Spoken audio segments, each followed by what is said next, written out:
This is a Salvia Divinorum trip report by Captain Greenleaf, posted to Erowid.org on February 11, 2007. I have written this as a recollection of 4 separate Salvia Divinorum sessions. 3 of the sessions were done with an ethanol-based tincture that I bought on the internet. The first session was done with a smoked concentrate that I obtained from a friend. I will describe each experience in the order they happened, and I will try to keep the details of dosage, setting, and what I felt as clear as possible. Experience 1. The first hit the first time I tried salvia. I was at a house where I was hanging out with 2 friends, M and J. We were smoking cannabis, passing a joint, and talking about music and movies. M stood up suddenly and announced that he had bought some salvia in a form that could be smoked.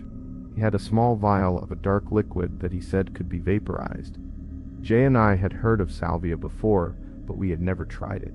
We all had a lot of experience with other drugs, LSD, MDMA, psilocybin mushrooms, but salvia was still a mystery. We took a glass pipe, packed a small amount of the salvia extract on the bottom, and then added a little cannabis on top so that the extract would not burn too quickly. M and J each took a few strong hits. They said they felt a little more stoned than usual, but nothing dramatic. I waited until they were done. Then I took a large hit, held the smoke in my lungs for about 15 to 20 seconds, and then exhaled. I did not notice any immediate change. I passed the pipe back to M, leaned back in the couch, and tried to relax. As I rested, my field of vision began to shrink. The edges of the room seemed to pull inward, as if the walls were bending toward a single point. The room started to turn very slowly in a clockwise direction. In the middle of the room, a dark rift opened, like a hole in the fabric of space. The rift grew larger and seemed to swallow the furniture, the carpet, the ceiling. I felt a pull, as if I were being drawn into that hole. I cannot describe the feeling in normal terms. It was like being sucked through a wormhole in a science fiction show.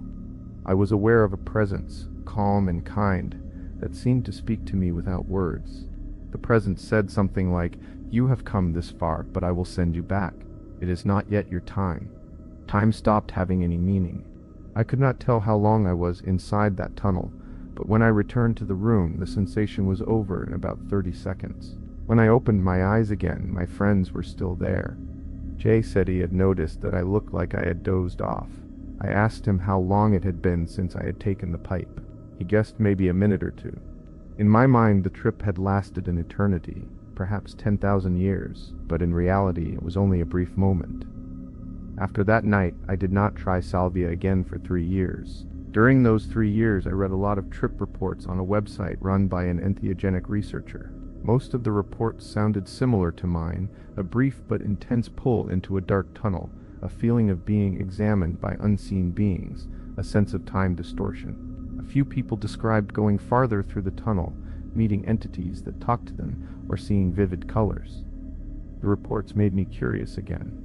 I decided that I wanted to try salvia a second time, but this time I wanted a more reliable method of ingestion. The website also sold several salvia products: seeds, dried leaves, the same extract I had smoked before, and a tincture that was dissolved in ethanol. I chose the tincture because it could be taken sublingually, which meant that the drug would be absorbed through the tissues under the tongue. I filled out the order form, entered my address, and asked that the vial be shipped to a friend's apartment in Queens, New York. The vial contained half a fluid ounce of liquid. Experience 2. Central Park. A few weeks later, I traveled to New York to visit Jay, who had moved there after college. He received the package the day before I arrived. He read the notes that came with the vial and was excited. We agreed to meet in the city, take the train to Manhattan, walk around for a while, have a light lunch, and then find a quiet spot in Central Park where we could take the tincture. The plan was to place the drops under our tongues and hold them there for 10 to 15 minutes, allowing the ethanol to soak into the mucous membranes. We spent an hour walking through the streets of Manhattan, looking at the skyscrapers, stopping for a sandwich, and chatting about work and music. After lunch, we took the subway uptown to the park. We found a secluded clearing near Belvedere Castle, surrounded by large rocks and fallen logs. The area was quiet despite the city's constant noise. We sat on a flat stone, opened the vial, and used the dropper to place several drops under each of our tongues.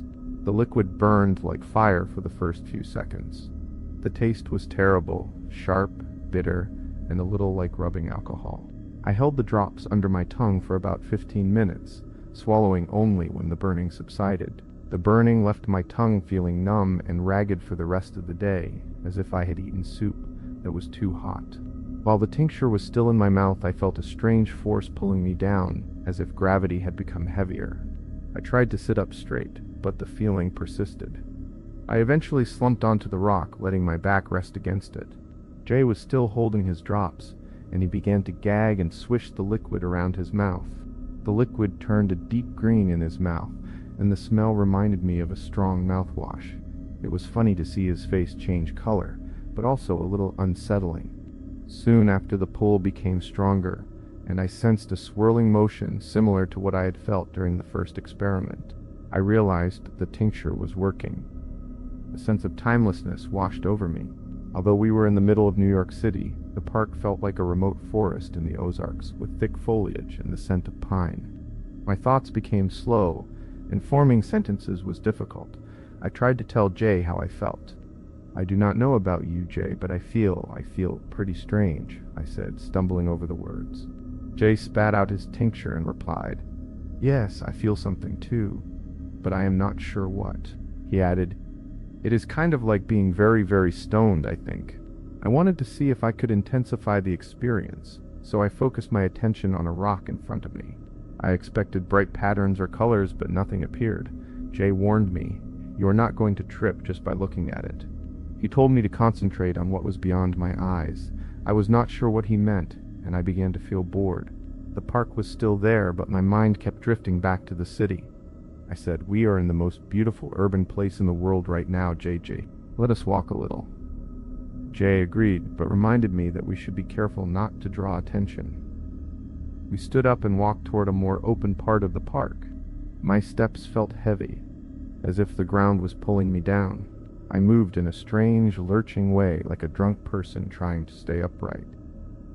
Jay told me to slow down. "We have all day," he said. I stopped and waited for him. While I stood there, I closed my eyes and tried to look beyond my eyes, as Jay had suggested. In my mind's eye, I saw tiny vines and leaves sprouting and reaching outward. Jay caught up and said he thought I had taken a larger dose than he had. He said his feeling was similar to smoking a good bowl of weed. We found a small brook that ran through the park and lay down on the cool stones beside the water. The day was hot, and I wanted to take off my shirt, but I kept my clothes on because other people could see us. We lay there, feeling the water's gentle sound, and tried to talk about existence, time, and the little physics we knew. Speaking was still hard. Words came out slow and clumsy. After a while, Jay said we should go back to Queens because we had dinner plans with his girlfriend, whom I call Hippity Hop, and a friend of hers from college. Overall, the experience was pleasant, but I felt that we could have gone farther if the setting had been more private. Central Park was beautiful, but the presence of other people made us nervous. We felt as if everyone might be watching us. Even so, we managed to keep a clear head and did not do anything dangerous. Experience 3. The first threshold crossing, the next 2 sessions were much deeper. I prepared for them more carefully. I meditated for about an hour before each session, repeating a mantra that I had found in a book by Timothy Leary. The mantra was based on the way of the Tao. I dimmed the lights in my apartment, lit a candle, and said a short prayer to Athena, the Greek goddess of wisdom, to Mercury, the god of travelers and healing, and to the vague spirit that had spoken to me during the first Salvia trip. I decided to take about twice the amount of tincture that Jay and I had taken in New York. I remembered a quote from Terence McKenna that said, "When in doubt, double the dose." I measured the liquid carefully with a dropper, counting the drops. The total was roughly 30 drops, which I placed under my tongue and held for 15 minutes. The burning sensation was strong, but I kept the drops in place. The onset was quick. Within a few minutes, I felt the same odd force that had pulled me down in the park, only stronger. My eyes were closed, and I listened to a CD that contained the Ray Spiegel Ensemble's Raga Jazz. The music was soft, with a gentle drum beat and a melodic flute. The sound seemed to move through my body, and I felt myself float down a dark tunnel. The tunnel was not a visual hallucination. It was a feeling of moving through a void. At the end of the tunnel, I entered a room that looked like an anteroom. The walls were plain, and there were several figures that resembled doctors or psychiatrists. They examined me with a neutral expression. They seemed curious but not hostile. I sensed that they were deciding whether I was worthy of moving forward. I felt nervous but not afraid. A word entered my mind. It had no clear meaning, but it felt important, like a key. The doctors nodded and opened a door for me. I stepped through the door and found myself in a series of ever-changing landscapes. I floated over a city made of glass, then over a dense jungle, then over a stone pyramid, then over a plain that looked like a painting by Salvador Dali, with melting clocks and strange shadows. Finally, I was in outer space, looking at stars that pulsed with color. Throughout the journey, I was accompanied by insect-like creatures that had a metallic sheen. They moved around me, sometimes hovering, sometimes crawling on my skin, but they never frightened me. I have always been a little afraid of insects, but these felt like companions. In the middle of the space scene, I encountered a large, motherly spirit. She was enormous, as big as a planet, and radiated a green light. She seemed to know my species, and she communicated with me without words. The communication was more like a feeling of understanding than a spoken conversation. She encouraged me to keep exploring, to stay curious, and to share what I learned with others. Her presence felt warm and protective, like a grandmother who watches over a child. After the mother spirit, I met a younger female figure. She was also green, but she looked like a young woman, vibrant and curious. She seemed to be the daughter of the first spirit. She touched me with a gentle hand, and a wave of energy flowed through my body. It felt almost sexual, but not in a way that was uncomfortable. It was more like an exchange of life force. She also encouraged me, telling me that I was on the right path.